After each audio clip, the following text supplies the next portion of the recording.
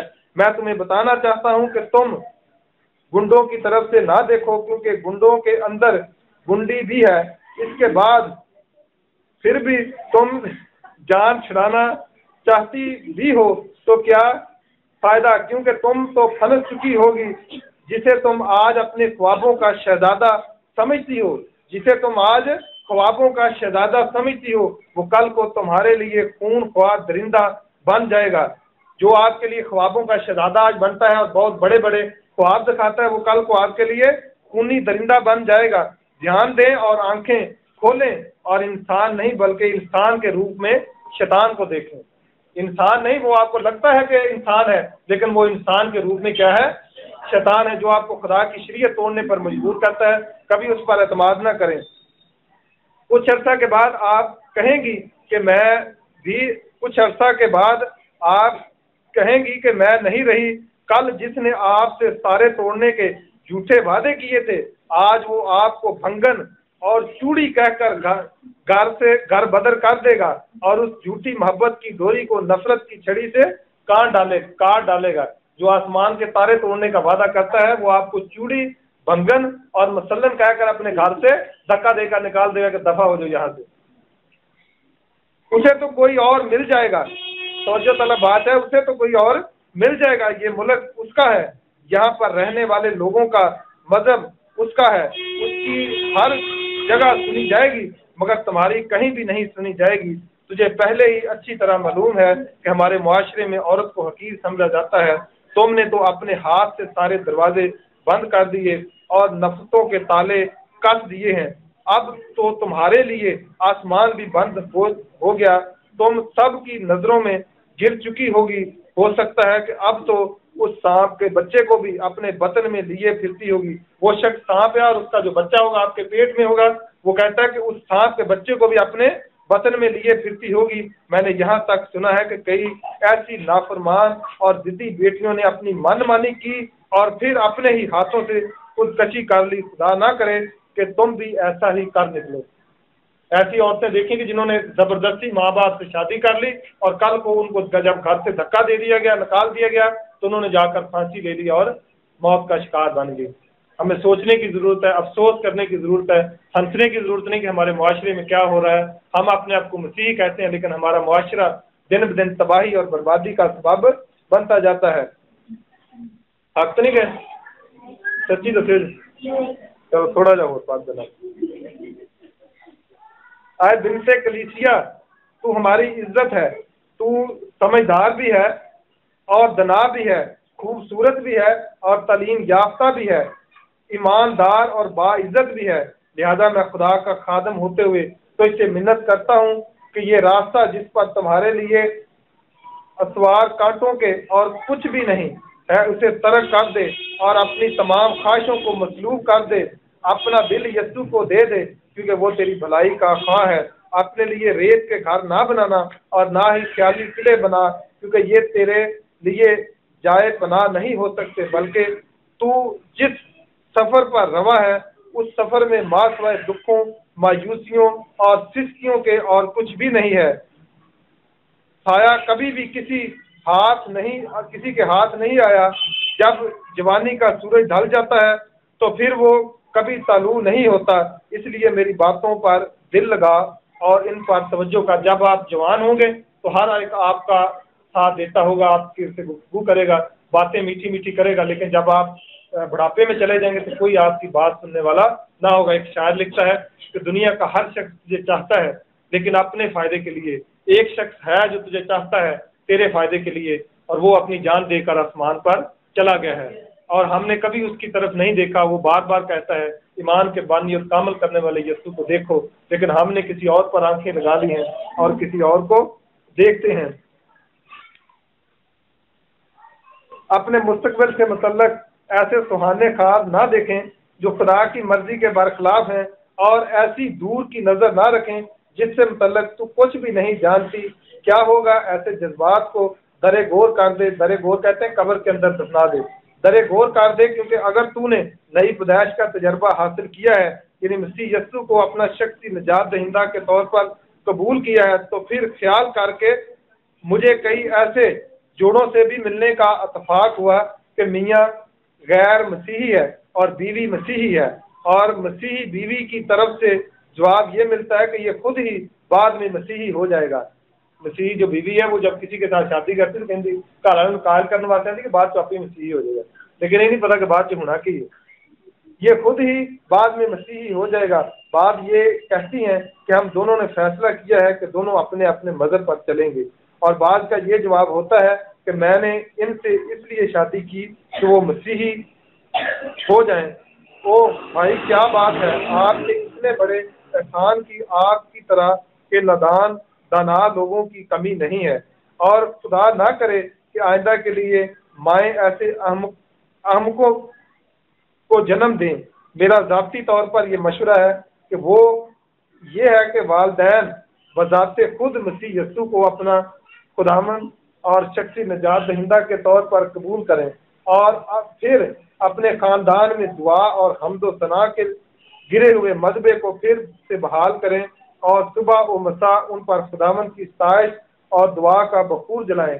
یوں وہ اپنے بچوں کو نمونہ دیں تاکہ وہ خود بھی جائز و ناجائز میں تمیز کر سکیں، اور ہمارے بچوں کو بصیرت کے ساتھ روحانی اعتبار سے بصیرت بھی ملے تاکہ وہ ہمارے لیے بدنامی اور بےعزتی کا سبب نہ ہو۔ اسی طرح کے زیادہ تر واقعات ایسے خاندانوں میں ہی ہوتے ہیں جہاں پر مادہ پرستی اور مسیحی چرچ جانا بھی گوارا نہیں کرتے، خدا کو اپنی طرف کرنے کے لیے خادموں کو رشوت دیتے ہیں، اور خادم بھی ایسے ہی ہیں جو ان کے لیے برکت مانگتے ہیں۔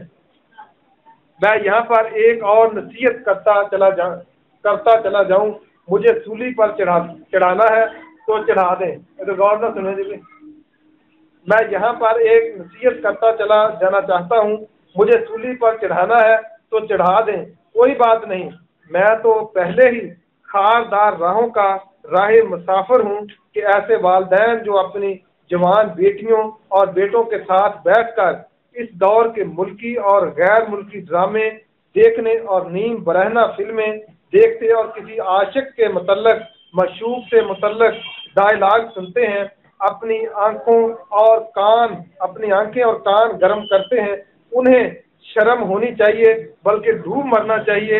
کیا آپ ایسا کر کے اپنے ہی بچوں سے توقع کرتے ہیں جو وہ آج دیکھتے ہیں اور سنتے ہیں، یہ کل اسی طرح نہیں کریں گے؟ بتائیں نا، افسوس اس بات کا ہے کہ ایسے خاندانوں کو خدا کے قدموں میں آتے ہی نیند کا ٹیکا لگ جاتا ہے، جبکہ ٹی وی کے آگے ساری رات اور سارا دن اور پھر ساری رات اور پھر سارا دن بھی بیٹھے رہیں تو بھی انہیں نیند نہیں آتی۔ جوان والدین تو درکنار بوڑھے بھی پورا ساتھ دیتے ہیں اور جانتے ہیں کہ کون سے دن کون سی فلم اور کون سا ڈرامہ لگتا ہے، اور بعض یہ کہتے ہیں کہ میری نانی کو صرف یہ والا ڈرامہ بہت پسند ہے، شاید نانی کی آنکھوں میں روشنی ہی نہیں مگر فلم اور ڈرامہ نہیں چھوڑا۔ آئے سموم اور امورا کے لوگوں خدارا باز آ جاؤ، ورنہ آہستہ آہستہ کرتے کرتے آج بیٹی گئی کل بیٹا چلا جائے گا اور یوں بھیڑ خانہ خالی ہو جائے گا۔ مجھے اس مضمون پر اور بہت کچھ کہنا ہے لیکن وقت بہت تھوڑا ہے۔ ہم نے آج سیکھا کہ مسیحی مرد کی کیا نشانی ہوتی ہے کہ وہ موسیٰ کی شریعت پر چلتا، خدا کے قوانین کو اپنے دل میں رکھتا، اپنے بزرگوں کے تابع رہتا اور خدا کی راہوں پر چلتا اور خدا کے حکموں کا لحاظ کرتا۔ مسیحی بیٹی کا، مسیحی بوڑھی جو عورتیں ہیں ان کا کیا کام ہے؟ مسیحی بوڑھی عورتوں کا کام ہے کہ جوان عورتوں کو سکھائیں، اپنے بچوں کو پیار کریں، بچوں کی تربیت کریں، اپنے شوہروں کو پیار کریں، شوہروں کے تابع رہیں، شوہروں کے حکم میں رہیں۔ اور اس کے بعد ہم نے یہ سیکھا کہ مسیحی جو بیٹیاں ہیں ان کا لباس کیسا ہونا چاہیے، ان کا کردار کیسا ہونا چاہیے اور ان کا چال چلن کیسا ہونا چاہیے۔ پھر ان کے بعد ہم نے یہ سیکھا کہ جو مسیحی بیٹیاں یا مسیحی بیٹے غیر مذاہب کے لوگوں کے ساتھ